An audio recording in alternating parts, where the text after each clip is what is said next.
Selamat pagi buat kita semua. Saya Eninta Melvani Brutarigan akan membahas tentang dualisme gelombang partikel. Baik, kita akan membahas ada pokok bahasan yang harus kita bahas, ada 4. Yang pertama itu yaitu hipotesis de Broglie. Yang kedua, eksperimen Davison-Germer. Yang ketiga, paket gelombang. Dan yang keempat, prinsip ketidakpastian Heisenberg. Kita akan membahas satu persatu. Baik, kita akan membahas yang pertama tentang hipotesis de Broglie, di mana ada dua dualisme cahaya, yaitu adanya dua macam sifat cahaya. Yang pertama, cahaya berperilaku sebagai gelombang. Yang kedua, perilaku cahaya sebagai jarah ataupun partikel. Jadi, menurut de Broglie, sebuah partikel yang memiliki momentum P dengan persamaan, di mana adapun persamaannya lambda sama dengan H dibagi P. Dan persamaan tersebut dapat dinyatakan dengan H sama dengan P dibagi lambda atau sama dengan M dikali V dibagi lambda. Dan yang kedua kita akan membahas tentang eksperimen Davison-Germer, di mana pada awal percobaan Davison dan Germer menggunakan bahan curah dan hasilnya tidak memuaskan. Jadi pada percobaan tersebut menunjukkan adanya puncak intensitas yang menunjukkan bahwa berkas elektron mengalami difraksi ketika bertumbukan dengan permukaan nikel. Lanjut kita akan membahas yaitu tentang C, paket gelombang, di mana ada perbedaan utama dari gelombang dan partikel, yaitu dapat kita lihat dari lokalisasinya, di mana pada gelombang menempati ruang yang luas dan partikel terlokalisasi. Jadi cara melakukan rekonsiliasi antara dua konsep tersebut yaitu dengan cara melokalisasi gelombang menggunakan konsep paket gelombang, di mana paket gelombang itu adalah sebuah gelombang yang berada pada daerah tertentu yang terbatas. Dan paket gelombang dapat dibentuk dengan memadukan beberapa gelombang yang memiliki amplitudo dan yang bilangan gelombang yang berbeda. Nah, kita akan melanjutkan materi tentang bagian D, prinsip ketidakpastian Heisenberg, di mana menurut Heisenberg, pengukuran dalam dimensi partikel kita dapat melakukan pengukuran yang akurat untuk menentukan momentum partikel secara serentak. Jika momentum dapat ditentukan secara akurat, maka posisi partikel tidak dapat ditentukan.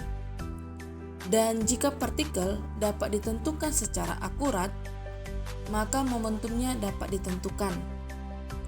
Jadi prinsip ini dikenal sebagai prinsip ketidakpastian Heisenberg. Dan prinsip ini menyatakan hasil pengukuran untuk menentukan posisi dan momentum partikel mengandung ketidakpastian. Dan Heisenberg menyatakan hubungan ketidakpastian momentum dan posisi yaitu di mana delta Px dikali delta X lebih besar dari H dibagi 2, di mana elektron sebagai gelombang. Posisi elektron ditentukan oleh posisi paket gelombang. Paket gelombang itu memiliki ketidakpastian posisi dikarenakan gelombang tidak menempati ruang yang sempit. Jika posisi elektron mengandung ketidakpastian, maka kecepatannya juga mengandung ketidakpastian, karena kecepatan terkait dengan posisi sesuai relasi, yaitu delta E dikali delta T sama dengan H.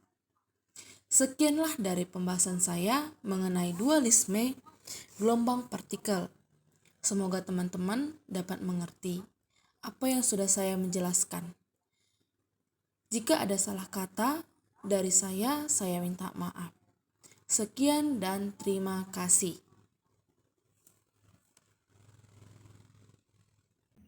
Berikut video penjelasan dualisme gelombang partikel. And here we are, the granddaddy of all quantum weirdness, the infamous double-slit experiment.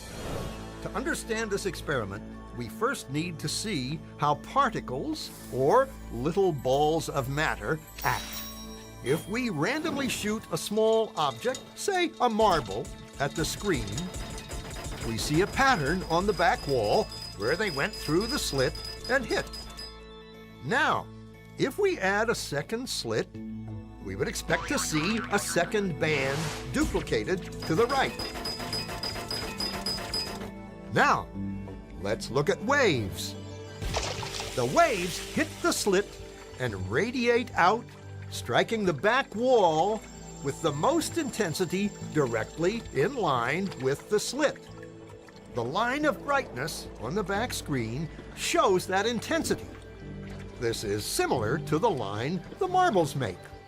But when we add the second slit, something different happens. If the top of one wave meets the bottom of another wave, they cancel each other out. So now there is an interference pattern on the back wall. Places where the two tops meet are the highest intensity, the bright lines, and where they cancel, there is nothing. So, when we throw things, that is, matter, through two slits, we get this, two bands of hits. And with waves, we get an interference pattern of many bands. Good so far. Now, let's go quantum.